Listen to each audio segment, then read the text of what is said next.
4.5 வருஷம் 4.5 ஆண்டுகள் ஆட்சியில் இருந்துட்டு இந்த தேர்தல் வரும்போது ஒரு காதல் வரும் பாருங்க. தோண்டப்பட்ட குழிகள் மூடப்படும், சாலைகள் போடப்படும், எல்லாம் நடக்கும்.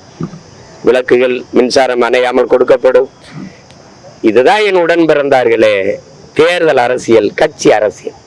என்றைக்கு இது இரண்டையும் கடந்து மக்கள் அரசியல் இந்த மண்ணில் மலருதோ அன்னைக்குத்தான் மகத்தான தலைவன் காமராஜரின் ஆட்சி இந்த மண்ணில் மலரும்.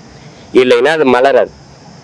சும்மா இவங்க காலங்காலமா இந்த ஏமாற்று பாருங்க. நீ பிஜேபி வந்துடும். பிஜேபின்னு ஒண்ணு இல்லைன்னா திமுக செத்து 20 வருஷம் இருக்கும். திமுகங்கிற கட்சி அழிஞ்சு 20 வருஷம் ஆயிருக்கும். யாராவது மறுக்க சொல்லுங்க. திமுகவை பதவியில் அமர்த்தினது ஐயா ஸ்டாலினா ஐயா மோடியா? யாராவது மனச்சான்று இருக்கிற நெஞ்ச வச்சு சொல்லு. திமுக கட்சி உழைச்சி வந்துச்சா? பாரதிய ஜனதா வெள்ள வச்சிருக்கா? பாரதிய ஜனதா வந்துரும். குடுகுடுப்பக்கார மாதிரி ஊரோட அடிச்சு கத்துனது யாரு? இன்னும் 15 வருஷமா கத்துற.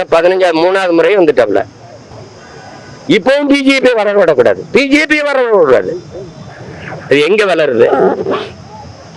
பிஜேபி வளர விடக்கூடாதுன்னு பேசுகிற பெருமக்கள், எதிர்கட்சியா இருக்கும்போது கருப்பு கொடியும் கருப்பு பலூனும் பறக்க விட்ட பெருமக்கள் ஆட்சிக்கு வந்தபோது வெள்ளக்கொடி பிடித்தது ஏன்?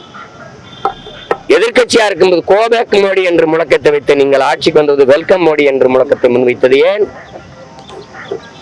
எனிமையா இருந்த ஒரு அதிகாரத்துக்கு வந்த பிறகு ஸ்வீட் எனிமையா மாறினது எப்படி? அமலாக்கத்துறை சோதனை வந்தது, அது அமுக்குன மாதிரியே அமுல் ஆக்கமாயிருச்சு. எப்படி அமைதியாயிருச்சு? எப்படி வந்தார்கள், சோதித்தார்கள். சரி, என்ன நடந்தது? யாருக்காவது சொல்லுங்க. நீங்க எல்லாம் சொல்லுங்க. நேர்மையான ஊடகங்கள் நெஞ்ச தொட்டு யாராவது பேசுங்க.